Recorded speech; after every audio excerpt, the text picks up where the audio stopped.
Hi, I'm Jason Bryant from the Short-Time Wrestling Podcast and founder of the Mat Talk Podcast Network.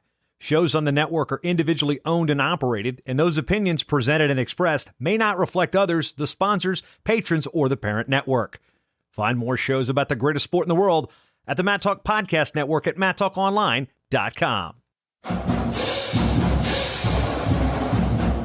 It's time for Inside Virginia Tech Wrestling. We'll talk all things Hokie wrestling with Coach Tony Robie and staff. Now, let's join your host, Hall of Fame wrestling writer and broadcaster, Jason Bryant. Match day in Blacksburg. Actually, in Blacksburg, I can actually say that first time I've been here in a long time. First time I've been here since you've been the head coach. That tells you how long it's been. So, I think it's the first time you've been here since I've been coaching at Virginia Tech, which is even longer. Yeah, I'd see. Were you here with Dave Hoffman? That's the question. I was okay. not. Okay. So I was here. Dave coached with us for a period of time, but not when he was competing. Because the last time I was here, we were talking about it, figuring out was his graduation weekend. I mean, it was.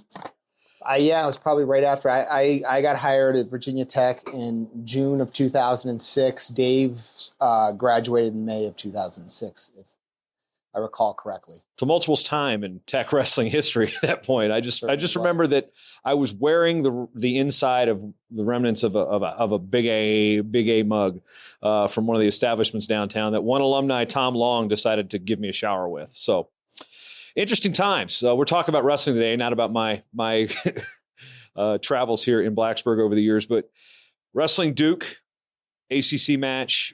As we sit down and talk about this in your office, about 4.5 hours from match time. We haven't had a chance to actually walk through a match procedure. Right now, there's the non-starters are in there about to get a workout in, play some handball. What's the process from, let's start at noon match day to a 7 o'clock match at Cassell? Take us through what you do as a coach and what the team is doing. Well, for our guys that are weighing in, some of them may come in and get something in the morning on their own, just try to, get moving around, get some blood flowing, maybe warm up a little bit, nothing too strenuous. But they're pretty much on their own in the mornings. And then we'll have our guys that are not in the starting lineup. They had a lift this morning. They're kind of business as usual. Lift this morning, practicing the day at 2:30. So, it's kind of a nice time of year to train those guys pretty hard, right? They're not competing a lot right now. So our non-starters, our red shirts, we've been really putting those guys through some pretty tough workouts, and they're kind of on a slightly different schedule than our starters. But guys that are weighing in will come in at 5 o'clock for their warm-up. Most of those guys will come in, a pound, 2 over. So they'll get their weight off as part of their warm-up. We weigh in at 6. Immediately after that, they'll cruise over to our performance dining center next door and grab something to eat. When I say next door, you got to go down the steps and back up, but you don't have to leave the building. And get their post or their pre-match meal in. Come back over here in the restroom room, kind of hang out for a little bit. Get a little mini warm up before we head downstairs for the duel at 7 o'clock. So that routine is pretty established, especially for most of our guys that have been in the lineup previously, have been through a college wrestling season previously. So, they kind of have that down, but that's pretty much what today looks like. For me, I, don't come in as early as I typically do and spend a little time at home and try to relax a little bit and then, come in after lunch sometime and kind of start getting ready for tonight. Over the course of a season, what these guys are going through when they wrestled Ohio State back in November is not what they're going through when they're going to wrestle Duke in early February. So how does that process morph over the course of a season? I think that's part of what you do during the season is you tweak your process a little bit and you try to perfect your process. And that's a little bit different for everybody individually.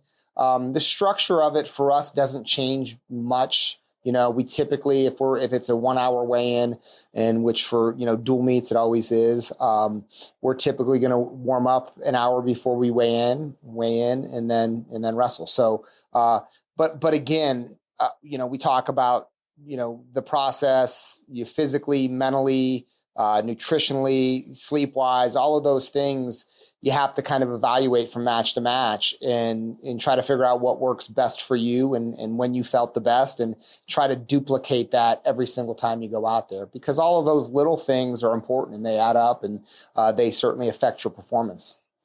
Walking around campus here again, it's been a long time, and this is the first time I'd walked into the new wrestling room, and new is relative because it's been here for a couple of years now. When you look at the facility upgrades, even around your office here, the things that have changed since you first arrived, how much has it helped this program become nationally competitive? Oh yeah, there's no question. It's come a long way. I've talked about this a lot. You know, when I got here in 2006, we practiced down in this back gym area, which is now the Olympic Sports Weight Room. Most of the time, sometimes we'd have to get kicked out of there and go down in the basement where the wrestling room was previously, which was, it was dungeon-esque, high school-esque, however you want to put it.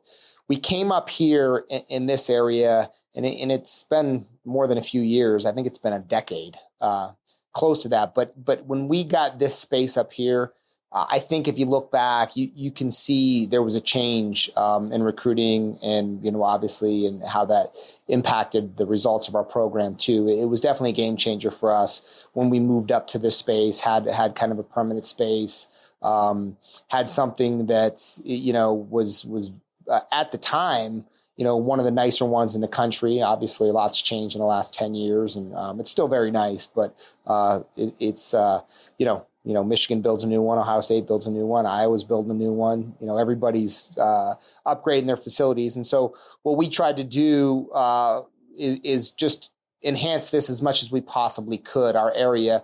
We really couldn't do much with the wrestling room itself, without expanding it and doing a project like that. So what we decided to do was just relocate some offices, change the layout of our coaches' offices, created a lounge for our student athletes, redid the locker room. We did some significant upgrades to our area.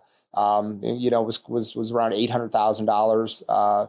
We're getting ready to do a recovery area back in the back corner of the wrestling room, where we currently have storage, and we're going to get some cold tubs in there. So yeah, it's definitely something where you have to keep on upgrading and keep on enhancing what you have, and I think that helps attracts athletes, and it just makes the experience better for our student athletes and everybody involved too. There's a lot of branding that goes along with everything at this school. Obviously, the iconic brickwork. We were, obviously there's the Gobbler footprints all over campus. I mean, you can tell who's Hokies when you leave this campus, when you go around the state of Virginia. I saw it just driving on 81. You see Virginia Tech license plate frames everywhere. The culture of Virginia Tech, and then the culture of Virginia Tech wrestling, how synonymous are they with one another, and what's it like to be part of one and part of the other? Yeah, it's funny you mentioned that. When I first came down here, that was one of the first things I noticed is wherever you were in the state of Virginia, I mean, you just saw Virginia Tech stuff everywhere, right? So, it wasn't just about Southwest Virginia. You'd go up Northern Virginia, you'd see VT stickers or Hokie stickers on the back of cars, license plates. Any sporting goods store in any mall in the state, you can get Hokie gear. Right. I mean, and then you go out to Virginia Beach, and it's probably even more so out there. I would say that area is probably even more Virginia Tech heavy, there in Richmond. And so, it's definitely Virginia Tech encompasses this whole state, people that have connection to the school, whether they're an alumni, whether their parents were alumni, whether they're just fans of Virginia Tech athletics or the school. They love this place, and they're loyal to it, and they support it. And it's really what makes being a Hokie special. And I think that trickles down into every department, not just wrestling, but, every department within the university, within the athletic department, every sport. There's something about, being a Virginia Tech Hokie that is special. And it's hard to explain unless you've experienced it or unless you've lived in this community and have been a part of it. So yeah, it's something that I'm grateful to be a part of. You know, I spoke at an event yesterday and kind of talked about that and talked about how fortunate me and my family are to be able to call this place home and to have been here for as long as we have been. So yeah, it's an awesome place. It's an awesome culture. It's an awesome community. There's no question about it. Hokie sports fans are incredibly loyal, and they are, you know, they will take the fight to anybody who comes at them. And we've seen this a little bit in the last couple of weeks when the situation came up with the NC State duel. And it is 15 years ago, it would be unheard of to have the nation talking about an ACC dual meet and taking sides on which team they're going for and why they couldn't watch a Friday night duel. The ACC's come a long way. The Hokie sports fans have jumped on the wrestling bandwagon. We've mentioned this in the past. There's a specific Hokie wrestling board on Tech sideline where it used to be under the Olympic Sports Board. The fan base for Hokie wrestling has grown, and now we're merging into that NC State situation when, you know, obviously there's usually three sides to every story. So the Virginia Tech perspective on the schedule, which we do have a duel scheduled for February 20th now, not a conference duel, but I guess take us through the whole situation from the Hokie side of things. Yeah, I mean, it's no secret at this point. We had the month of January, we were crushed with COVID positive cases. And with especially the 2 weeks prior to that match, and in particular, the 5 days prior to that match, without getting specific in terms of numbers and how many positives we had, it was significant. We were prepared to leave that day and expecting that we'd be able to, you know, be able to fill every weight class with the guys that we usually do. And, you know, we got test results back from the day before that, and we were forfeiting 3 weight classes. You know, so we just felt like not only because of that, but also because we just had so many positive tests, you know, cases within a pretty short period of time. It didn't make a lot of sense to go down there and wrestle at that point. So, you know, we decided not to do that. You know, we wanted to, at no point were we not interested in rescheduling it. We wanted to reschedule it from the start. We were unable to do so initially. Fortunately, we were able to, you know, at the end of the day, we were able to get that done. And, you know, I reached out to Pat, and I think we both agreed that we needed to do it. And, you know, it's not ideal. Obviously, it's a non-conference match. You know, and those are the rules that are in place with the ACC. There's nothing we can do about that. But you know, I think it needed to happen. You know, like I mentioned before, I mean, if you come to Virginia Tech or you go to NC State as a wrestler, part of that experience is that dual meet every year. And, you know, for us to deny our athletes of that and our fans of that wouldn't make a lot of sense, right? And so for us, it was a no-brainer. I mean, we at no point did we not want to wrestle them. The circumstances just dictated that we couldn't do it that weekend, and unfortunately, it's the world we're living in. I mean, it's, you know, it wasn't the only college dual meet that was postponed or canceled this year, but, you know, by any means. So, fortunately for us, I think we're past the issues that we had with COVID, and hopefully that's completely in the rearview mirror. You know, at some point it gets to be in the rearview mirror. You know, you can only test positive once, you know, and then you're good for 90 days. So we feel comfortable with things moving forward in that situation moving forward. And we're excited that we get the opportunity to wrestle NC State, and, you know, it's going to be a great challenge. Do you think the conference should be a little bit more flexible with sports other than revenue sports to allow rescheduling? Because I think that some of the conference rules might have been a little bit of a sticking point too. Of course. Yeah. I mean, you know, I of course, but we got to play by the rules. I mean, the rules are the rules. I don't make the rules. You know, there's a lot of rules in wrestling that I don't agree with, but you got to, you know, I hate riding time. It is what it is. So we have to, you know, it's something that we're forced to do. And, you know, I think though with wrestling in particular, it's not hard to reschedule these matches for us. I mean, you know, once you get into ACC matches, everybody just wrestles on Friday night. So, you know, you wrestle every Friday. Fortunately for us, it was the first weekend of the year and there was time to reschedule, throughout the course of the season. There was opportunities to do that. So, but that being said, I think when these rules were put into place, COVID is a hard thing to predict. Nobody knew that there was going to be, this variant. It was going to be this bad. It's just, it's tough to plan for. It makes things unpredictable. There's a lot of uncertainty around it. And, planning this out 6-8 months when you put these rules in place, a lot changes in that period of time. And, we are where we are right now. So we're going to roll with it. And we're excited for the opportunity to compete. And what we've learned is, I remember it was the old NCAA wrestling chair, Brad Traviola, once said the NCAA moves at glacial speed. Conference offices probably move about the same rate. So you're not going to get a rule change typically overnight. When we look at scheduling, and then you came to a situation where Pittsburgh was flexible. They moved it to Sunday. Opportunity to go up there. Most of the guys are back in the lineup. So coming off of that, you've gotten through, you said it's in the rear view. How do you feel the team is performing heading into this stretch run of leading into the postseason? Good. I was happy with the way that we competed at Pittsburgh. I appreciate Coach Gavin and Pitt, their flexibility to move that match from Friday to Sunday. We would have, our lineup wouldn't have looked the same. And we had dialogue about that, and he knew exactly where we stood, and he wanted to wrestle us at full strength, and we appreciate that. So, I thought our performance was pretty good. At 157, I thought we lost a match, and I think we out-wrestled our opponent. We have to wrestle a little bit smarter, and that's just being critical of one guy, one match, I guess, and not critical of Connor Brady. I thought his effort was really good, but we got to make better adjustments. But overall, it was good. I felt good about Sam Latona getting gritty and having to grind out a win.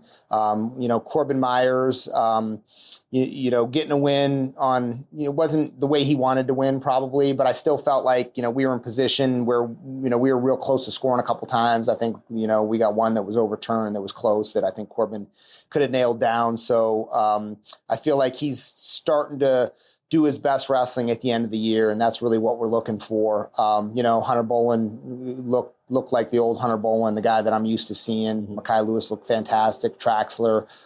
So up and down the lineup, was pleased with the way we competed at Pittsburgh, and then excited to see how our guys respond tonight against Duke.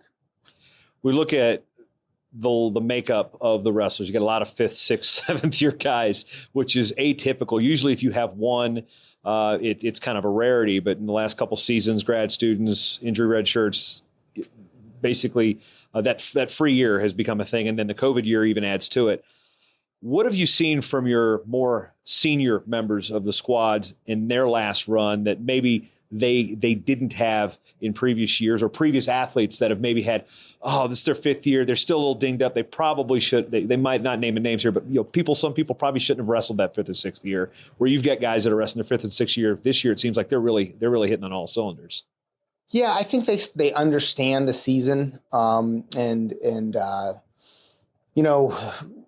when's the most important time, right? And I think that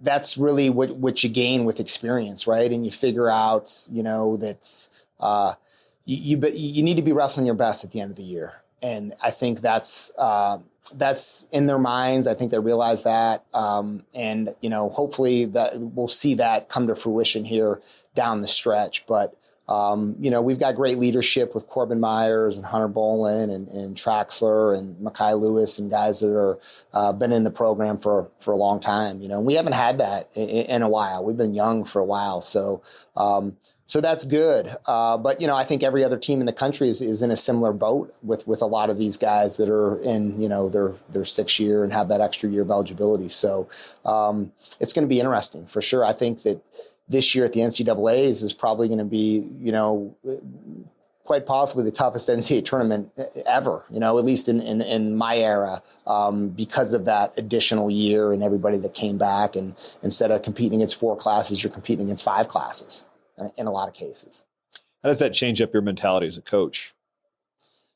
It doesn't really change anything. I mean, we approach this to try to get our guys to be the best that they can possibly be, compete the best that they can possibly compete at the right time of the year. So we can't worry about who we're wrestling, who we're competing against, or anything that's outside of our control, outside of our program. I try not to pay attention a whole lot to what's going on, with other programs. It doesn't really affect us. Let's circle back to the last part of the season as the ACC schedule is what it is now. Friday night duels has become a thing. The last show we talked with Rock Harrison on how he was looking forward to, the NC State Virginia Tech match. And then that whole thing that's become Friday night duels.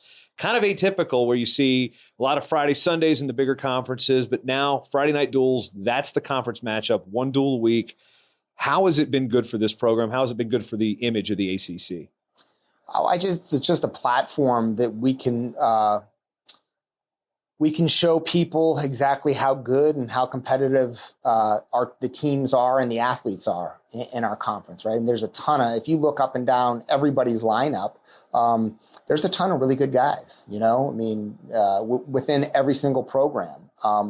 So it's an opportunity for us to showcase our athletes, showcase our programs, allow people to see what the ACC is all about, allow people from different parts of the country, the Midwest and Big 10, Big 12 country to tune in and watch some of these duels, and obviously, there's some pretty marquee matchups down the stretch here. And I think we'll get a lot of viewership. I'd like to see them go to a doubleheader on Friday night would be pretty cool, in my opinion. I think it would be beneficial. I think that the reaction and the viewership for the dual meets on Friday night has been really positive for the ACC Network. So hopefully they'll consider doing that. Yeah, I mean, we've seen the other big conference with the big in it, and obviously the Big Ten with their record numbers with the Penn State Iowa duel. We've seen great. I mean, just having that Friday night. I mean, granted, it's not an ACC Network doubleheader, but we're getting a lot more streaming, a lot more. I can sit in my office or my at my bar and watch 6 hours of wrestling in a row on a Friday night. I think that's amazing.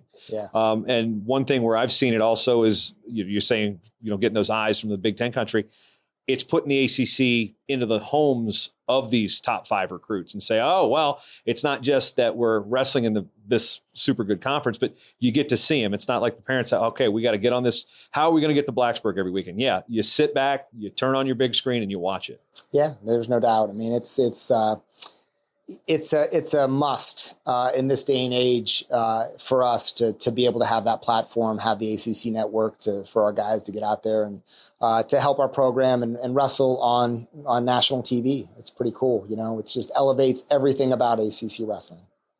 Switching gears to you personally as a longtime coach here, and it's kind of weird to say long time because the last time, as you said, I was here. You weren't here yet.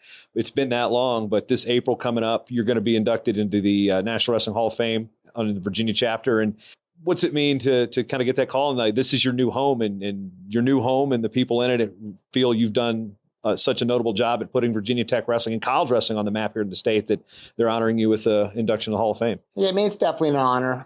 There's no question, but I'm certainly just one piece of the puzzle or one person that's helped this program get to where it is. There's been others that have been instrumental. Obviously Kevin Dresser was here and we were here together for a long time. So he deserves a lot of the credit for Virginia Tech building and getting to where it is. And so, that being said, to me, it's definitely an honor, but I look at it like this, wrestling's done a lot more for me than I've done for wrestling. And, so, when I look back at this and as you start to get older and I guess you start reminiscing about things and looking at your career or whatever, your impact. To me, I've been fortunate to have wrestling in my life. And for that, I'm grateful. And for me to be able to have the opportunity to do what I love and hopefully impact some people's lives and,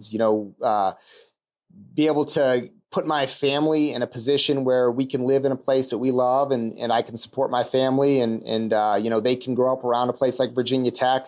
I feel very fortunate for that. And, to me, that's really what it's about, but it's absolutely an honor. Hopefully at the end of the day, I've had a positive impact on some people's lives and, that's exciting. Look at you got some big trophies in here. What's your favorite one? Oh man, I don't even know. To give you a visual, there's a lot of ACC championship trophies, and there's a big NCAA top 4 trophy in there as well. Yeah, I think for our program, the 4th place finish at the NCAAs was definitely a big deal, right? I mean, they only give those things are hard to get. They're really hard to get. It's competitive, and we had a great run that year, and it was kind of the culmination of a lot of work put in from where we started when we got here in 2006. So we're trying to get another one of those every year. It's a pretty good place for your Hall of Fame plaque to go right underneath it too. So we'll get to that in April. Tony Robie, it's match day.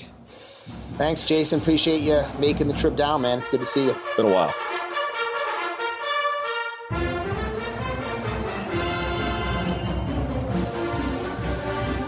Hokie fans, listen to Inside Virginia Tech Wrestling anywhere you go by subscribing on Apple Podcasts, but also on your favorite podcatcher of choice through Stitcher, Spotify, Spreaker, and more. Everything you need to know and how to listen at InsideVirginiaTechWrestling.com.